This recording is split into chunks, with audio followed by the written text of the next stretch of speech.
All right. Questions for Eric? So what was your takeaway from your first loss and how you guys kind of handled that? It was tough, definitely. I didn't take that loss so well. I don't think neither of my coaches or my teammates did. Just, I think we got outworked, and I think that UCLA had fresher legs coming into the second half, and just they were more physical than us. So yeah, just coming into this weekend, I don't think that these teams are going to be physical with us, but we just have to be prepared for that and just to be more fresh, just more have more energy and stuff like that. So that was my biggest takeaway. And as a guard, how exciting is it to have like Sabrina and Destiny Slocum coming in here this week? It's very exciting. Now they're coming to my home court, and I feel like the tougher the games, the tougher I play. So just hoping my teammates, rise to my level and just we play together and we just click. And I remember talking to you like before last season. You were saying you really like playing defense because you like to like take people's souls. Is this a weekend where you really have to do something like that in order to give your team a chance? Definitely, defense is the key to winning both of these games. I feel like the teams we're coming, they're very great offensive teams, and Oregon State is a great defensive team. But I think that with our quickness and our quick feet and our just team defense, I think that we can really have them like struggle. You guys had it seemed like problems defending without fouling in LA. Is that something that maybe the officiating has been different in the Pac-12, or something you guys need to adjust? I just think that my teammates and I need to adjust and to see how like close the rest are calling. I just think that we need to not play so much like aggressive and physical. But we should be fine though. I trust in our defense, and I just think we just need to adjust to what the rest are calling. And what do you think is the difference between, playing a team that's top 10 and playing a team that's in the top 5? It's just different. Like the teams would be so much different, like the talent-wise, the depth of the team, and we just really have to really be locked in this weekend to pull off these upsets. And our defense have to be clicking. We have to be more fresh. We have to come out with energy from the start. And just no matter the score, the time of the game, we just have to keep playing hard. What do you personally miss from Dominique? I know that she's going to be back one of these days, and hopefully the sooner the better. But when she's not on the court with you, what do you miss from not having her there? Dominique does a lot of great things that doesn't show up on the stat sheet, but I just miss her physicality, her talk, and her putting other people like the posts in their places, and just her spacing ability. Like when I drive, Dominique knows exactly where to go and where to find herself to be put in like a good position to get a good shot. And so just really miss her talking and just really miss her defense as well. You personally, do you see this weekend as a weekend where you can make a statement to the country, like you're up there with the top guards? Definitely. Just not for myself, just for my team. Like we can definitely catch people like, okay, like we can't sleep on Arizona. Like I think we can definitely pull up some upsets this weekend. And what do you like about, I'll start with just Sabrina. What do you like about her game, or what's tough about defending her? She has a very high basketball IQ, and it's like, what can't she do? Like, you sag off of her, she's going to shoot it. You play too close, she's going to go by you, dish it to Ruthie or the other great shooter she has alongside of her. And it's just, it's hard. But, I think that with our pressure and our defense, we can definitely create some havoc. Because you guys don't have school this week, are you able to spend a lot more time watching film with them and trying to pick up their tendencies? Oh, yeah, most definitely. Since we're not in school, we can definitely spend extra time watching film, getting in the gym, shooting, just doing extra little things. And so it's in our favor. And then Slocum on Oregon State, what challenges does she present? She's fast just like me, but Destiny does a good job of stopping and just going, like putting the brakes on people. And she has handles, so, she's crafty. And so you never know what she's going to do. But like I said, we rely on our defense to create good things. When was the first time you played against them? Was it when you were at Washington or before that? So I've been playing against Sabrina since high school, and I played against Destiny sometime in high school, like in the AAU circuit. I played against her. Did you ever think, just looking back, that you three would maybe be some of the best players in the country, or is it kind of predictable? I think it was kind of predictable, yeah. For sure, those two. I was not like highly recruited coming out of high school, but for sure those two. So Anything else for Eric? What are you kind of hoping to, the atmosphere-wise to see this weekend? Maybe crack 10,000 fans, maybe more than that. shoot, I'm hoping we're sold out for both games. I'm hoping. These are two really important games. I just hope our fans come through, like I know they will. They've been great thus far, and just the continued support, the packed house. We really love that. We will need that this weekend. Like when you guys play at Oregon, is that really noticeable when you're playing in front of a crowd like that, how much it affects the game? It is. It gets really loud. They're chanting your name. They're just chanting all kind of stuff to get you like out of the game. But you know, you just can't really worry about that. But it's like you hear it, but it's like, okay, I'm tuned in. I'm not worried about that. But it's like it makes a difference, definitely. And what do you think over this first stretch of the season? What do you think has been your biggest improvement, you personally? Me personally, I would just say reading. Like I spent a lot of time just like watching film. Like, okay, well if they do this, you need to know exactly what to do after that. Just making sure I kind of have counters and stuff like that, and just make sure I have counter moves when driving. Like for example, against USC, when I kept going baseline, they kept trying to take charges on me, so I had to avoid that. And so just having counter moves and just reading the game better. How's, like, as a whole, you're playing fewer minutes this year, how has that helped you maybe lock in defensively or have a better jump shot? So far, I can't tell. Sunday, I think that was the most I've played in a while because dating back to some games, I kind of been in foul trouble, so my time was limited. But just, I think that we need to start better and then just keep it up and not let go of leads in order for me to have less minutes and just for me to be more effective and efficient. So, so I just have to pretty much do what I have to do regardless of the time and just make sure I'm having an impact both sides of the court no matter the time I'm given. And has your like kind of approach changed when you're in Pac-12 playing better teams as opposed to maybe in non-conference where maybe you're trying to get some of the younger players involved or you were trying to work on some things? I mean, has your approach changed at all? My approach hasn't changed at all. I'm thinking the same thing every game. I got to go in there, do what I do. Any situation I get put in, make the best of it, make my teammates better, and also making myself better, becoming a better leader, a vocal leader. So my approach hasn't changed. What was the significant difference with like half the starting lineup on foul trouble against UCLA? What was Coach trying to do to keep you guys in the game out of foul trouble, and what adjustments did you make? We had to adjust our defense. We had to keep switching defenses because so many of us had like 3+ fouls. So it was hard. We couldn't be aggressive. We couldn't touch them. It was really hard, and it changed the game a lot because we couldn't really, I would say, like buckle down and just really pressure because how the game was called. And so we just had to rely on a zone, and that kind of backfired because they got hot, like starting third quarter early. So it was really hard with people being in foul trouble. And Coach Adia was saying after the game that she didn't think you guys handled their pressure very well. What did you feel like were the issues against UCLA? UCLA scouted us really well. Every play we called, they were calling it, just repeating vocal, and like I was like, oh wow, they know our plays. But despite that, I think that my team was like, oh, like they know our plays, so we just stopped. And we just got to keep going, like find different ways to get open or just start the action and just. I would kind of agree. Yeah, we didn't really handle their pressure well because they knew everything we were going to do. But I think at the same time, I think that we showed glimpses of our defense and how they can handle our pressure. So it was kind of a give and take. It was half and half.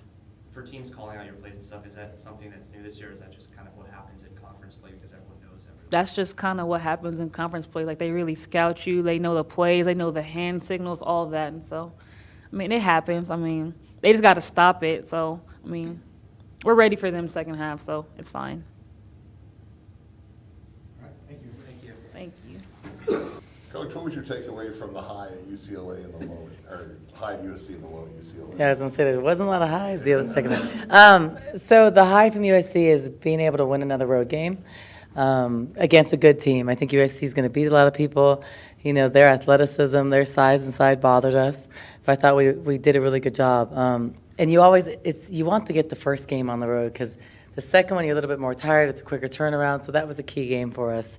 And then UCLA, I thought we played really good defense first half. Our offense wasn't great, but the defense, what we can control, was really good. And then I thought, then the third quarter happened, and the third quarter was bad. Credit to UCLA because they came out and firing, and on all cylinders, different people were scoring. We had a really tough time, so that was our worst third quarter of the season, and we gave up 28 points in the third quarter. We usually, give up 40-some points for the game, so that was pretty bad. But it's a learning lesson for us because fourth quarter we were pretty even. So 3 quarters of the game we were even, but you don't win against a top 10 team unless you put together 40 minutes of good basketball. What was your takeaway from the lack of bench scoring? A little what? The lack of bench scoring? What? I don't really look at that stuff because I think all the good teams play 7, 8 people. So our best player off the bench was sick the night before, so she played a couple minutes. So that's not an excuse, but I would have played her. We needed her that game. She really stretches the floor. So I didn't really think about that. What was more glaring to me and that was really exposed was that we have really unbalanced, chaotic offense, like we force shots or we take quick shots. We are extremely vulnerable on defense, and we were awful at transition defense in that third quarter, but we took really bad shots. So, for this team and our growth to get to that next level, to get from a top, to 18th, ranked team, to get to be a top 10 team, you've got to be able to execute under pressure. And we didn't do a good job of that in the third quarter. And it's really easy to execute as a team when you're up 20. It's hard to execute when you're down 10. So I think those things were learning lessons, and we just got to get better. And I think that we have good chances to beat some really good teams here in Tucson. What do you think is the difference between like a top 10 team and a top 5 team? And this year's seems a little different because even the top 5 seem quite vulnerable, and anything can happen in the Pac-12 on any day. But typically, The difference? What's the difference of facing both those types of teams? So I think like a top 25 team is good, has usually a couple of stars. A top 10 team usually has some really dominant, like let's say 2 All-American type players. So when I look at UCLA, Japrice is really good. So is Michaela. They're very good players that are hard to stop. And then there's some good complementary players around them. When you go to a top like 5 team, they usually have a really good team. So they have stars, and then they have really good role players that are better than the average role player. So I think when you look at Oregon State, Michaela Pivic is very good, a complete player, and she changes a lot of the game. Destiny is a very good point guard who is a good outside shooter, good facilitator, and then you have Aaliyah Goodman is a really good shooter. Then you have some really good young post players, but you have a ton of shooting on the outside, and you have a really smart team that takes care of the basketball and really plays well in their system. And then when you look at those top 5 teams, they have really good shooters on the perimeter. You look at Oregon, they have 4 or 5 players that can shoot like above 40% from the 3. So it's really hard to guard teams like that because you can't double inside. You can't double off. Like on our team, you can't double off Helena because she shoots almost 50% from the 3. So when you have multiple players like that, then your posts get easier one-on-one looks, and it's just harder to guard, and they make you pay for every mistake. So the top teams, if you go, under on a ball screen, they'll step and shoot behind the ball screen, and they're just they have more balance. I think top teams don't have one player that's just you have to stop. They have multiple players. They may have one post, one guard, one shooter. It's just they have just so many more weapons, and that's the difference. Do you notice a difference in Aerie leading up to a weekend like this where she knows she's going to play against 2 elite guards and have to be matched up with them? No, she's no different. She knows she's one of the best guards in the country. I think that for a player like Arian, the mentality is she's going to step up. So she's going to be more excited and just more determined because that's who she is. I think some people would be scared. She won't be scared. She'll be excited for the matchup because these are going to be some of the best guards in the country playing against each other. So Friday, Aerie, Destiny, Aerie, Michaela, and then we have Sunday, Aerie and Sabrina. Those are some really good 2 of the best or 3 of the best guards matching up this weekend. So it's pretty big. When Aerie had that big game against Texas, you were kind of saying that was a statement game for her. see this weekend also? Is it something like that? It is. I think the difference is just the familiarity with Arizona. So I think, when you go to Texas, they don't see us every year. They don't play against us. They didn't play against us last year. So I think film's a little different. I think the difference is, facing the Oregon schools, they're really coached well. And they play different type of defense. So they don't play aggressive deny defense. They play a sagging containment defense.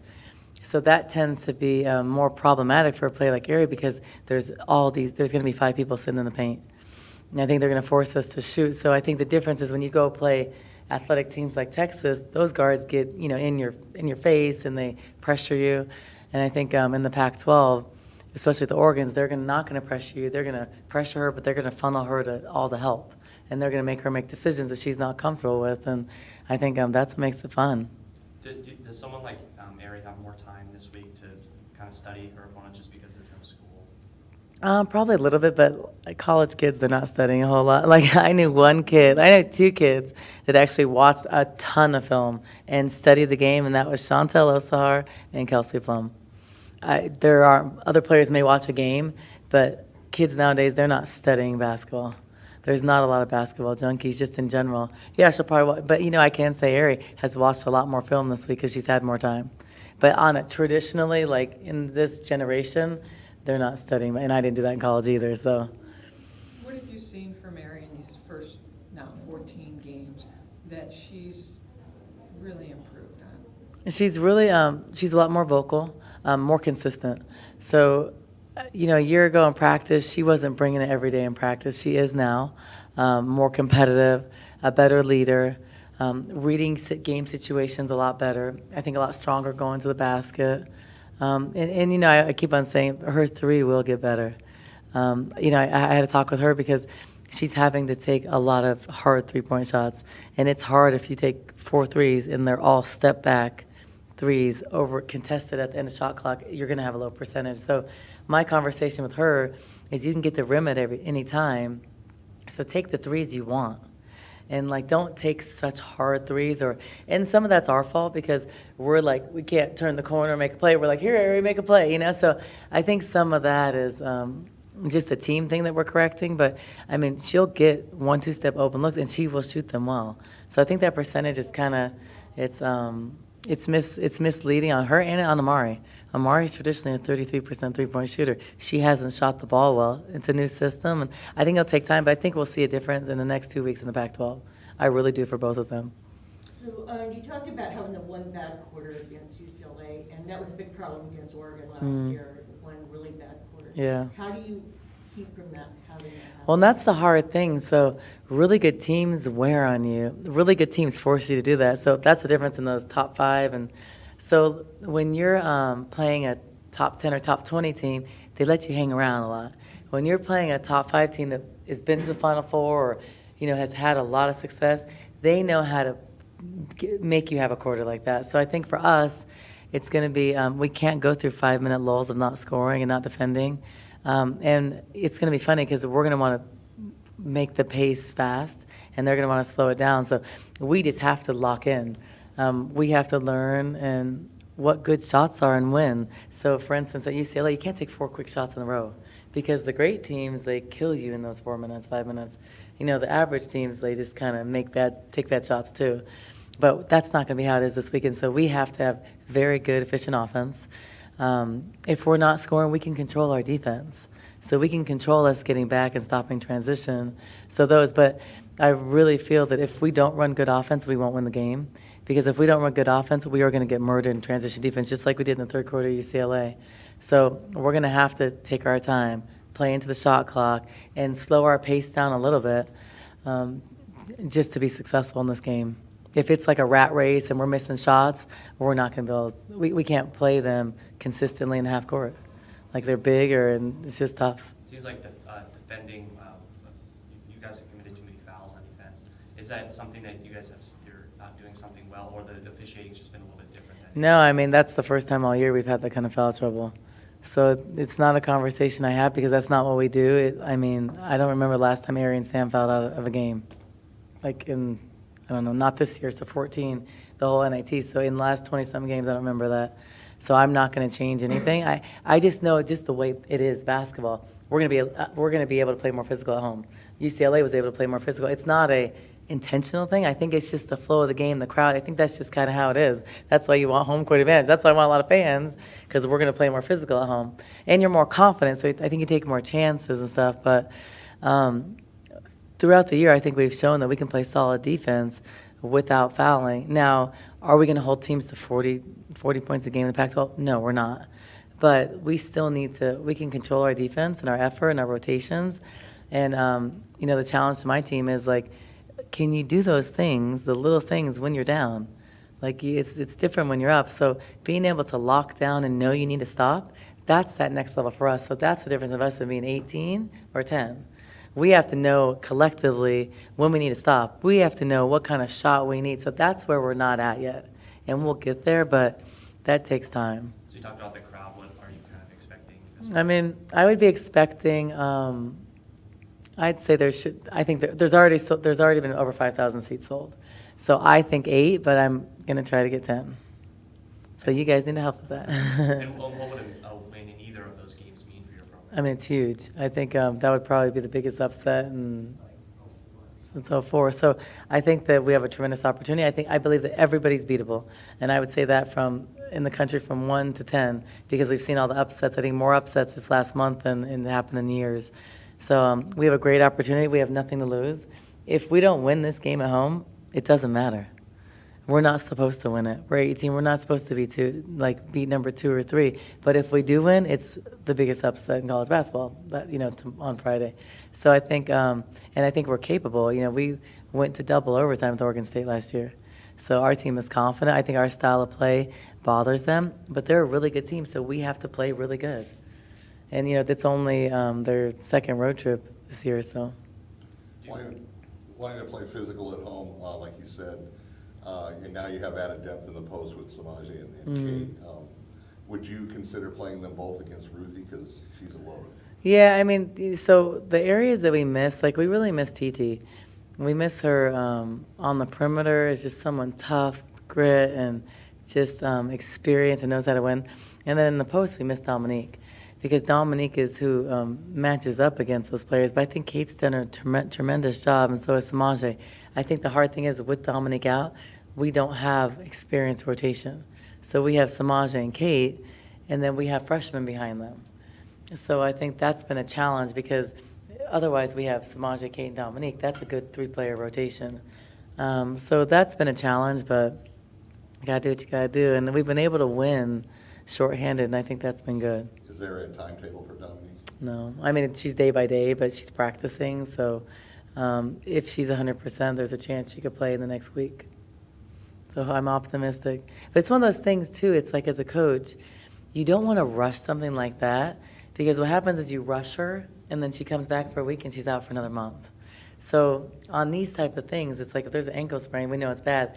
You have to let her have time. And it's better for me to play her when she's 100% because then I can have her for the rest of the year.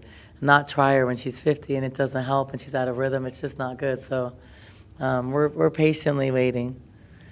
You guys have international night Mhm. Friday. Mhm. Because you have so many international players, do you have anything special? No, that's above I don't know. I don't know exactly what's going on. We do have an international night, so you'll probably see flags everywhere, but I don't know what the special events are. I'll tell you later, Ryan. All right, thanks, Coach. Thank you. Okay, thanks you guys.